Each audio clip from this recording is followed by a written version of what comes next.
Les prouesses de tout exorciste résident dans sa capacité à connaître tout genre de méthodes de guérison.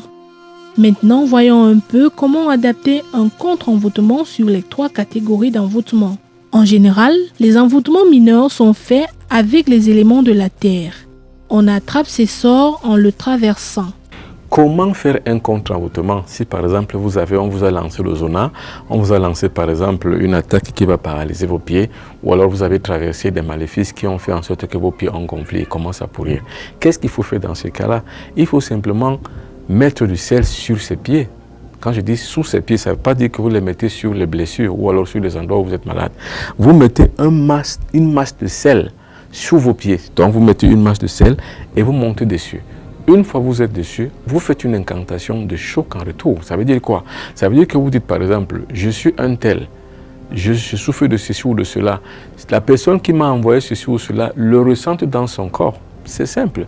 Vous avez fait un contre-envoûtement. Ou alors, si vous, praticien, vous voulez renvoyer l'envoûtement qu'un individu subit, avant de commencer tout traitement, il faut d'abord renvoyer, donc faire un contre-envoûtement.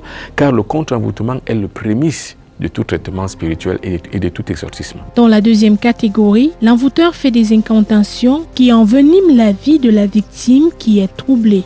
Alors quand un individu est donc troublé mentalement et que vous avez fait toutes les pratiques médicales mais rien n'a donné, il faut donc maintenant se référer au fait que peut-être l'individu a été envoûté à la deuxième catégorie, donc pas l'envoûtement moyen. Qu'est-ce qu'il faut faire donc dans ce cas-là? Vous devez donc entrer dans une chambre. La chambre doit être complètement noire. Et dans cette chambre, il faudra mettre maintenant une bassine d'eau. L'eau doit être pleine. Vous plongez donc les pieds du patient dedans. Une fois que vous avez plongé les pieds du patient dedans, la chambre est toute noire, donc ça veut dire que ça doit être dans l'obscurité. Donc ce sont des choses de soir, quelle que soit l'heure. Vous plongez donc ces pieds dans la bassine pleine d'eau. Une fois que vous avez plongé ces pieds dans la bassine pleine d'eau, vous dites simplement que qu'il soit retourné à celui qui l'a envoyé. La même chose, c'est tout. La troisième catégorie est plus grave et dangereuse. Ici, on jette le mauvais sort à distance et à l'aide de certains instruments de culte comme le couteau magique ou baguette magique. Ça veut dire que la troisième catégorie de ces envoûtements, généralement, c'est pour causer la mort, en général. C'est-à-dire que là, on le fait véritablement pour nuire à autrui jusqu'à l'extrême degré, donc jusqu'à causer peut-être sa mort. Maintenant, quand vous voyez qu'un individu est là, comme ça, on a tout fait, rien ne donne, et que peut-être l'individu va passer l'arme à gauche, il faut faire vite. La seule chose qu'il faut faire là maintenant, il faut trouver l'huile d'olive. Pour faire le contre-envoûtement, trouver l'huile d'olive. Vous lui embaumez tout le corps avec l'huile d'olive. Et à chaque fois que vous avez fait un membre, le membre supérieur par exemple, la tête, les épaules, les bras, vous dites qu'il soit retourné à l'envoyeur ce qu'il a fait à un tel ou à une telle.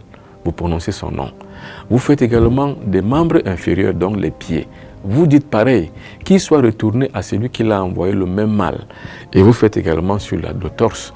Vous dites également pareil, qu'il soit retourné à celui qui l'a fait le même mal, exactement comme il l'a fait. Donc, voyez donc que les contre-envoûtements ne sont pas aussi compliqués que ça. C'est seulement par ignorance que nous mourons. C'est parce que nous ne savons pas du tout grand-chose. Toutes ces techniques sont nécessaires pour combattre toute attaque.